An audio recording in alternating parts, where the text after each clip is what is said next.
A thunderous blast is heard above Kyiv on Tuesday, one of many as Ukrainian officials say Russia launched a new wave of drones and missiles at the country's capital. They say at least 7 were killed and more than 20 wounded, electricity and heating systems both disrupted.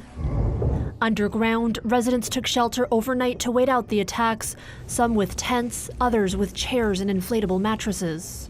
Putin gave his terrorist response to the United States and President Trump's peace proposals, said Ukraine's foreign minister on social media. Meanwhile, Russian officials say 3 were killed and more than 15 wounded in Ukrainian drone attacks in southern Russia.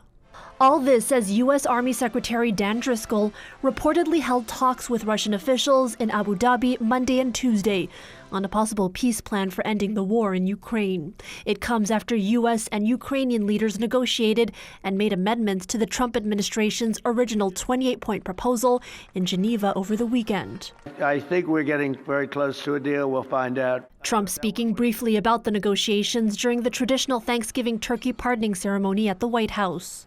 And in a later social media post, the president saying the original plan has been, quote, fine-tuned, with only a few remaining points of disagreement.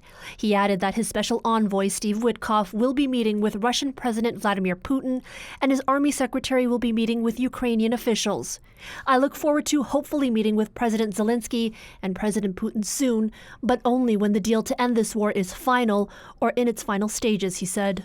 That framework is on the table, and we are ready to move forward together. Meanwhile, Ukrainian President Volodymyr Zelensky spoke during a virtual meeting of world leaders, including Canada, all part of the coalition of the willing.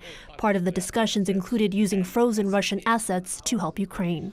Russia's foreign minister says the country is still waiting to see the amended version of the peace plan, stressing that it must reflect the, quote, spirit and letter of an understanding reached between Trump and Putin at their Alaska summit.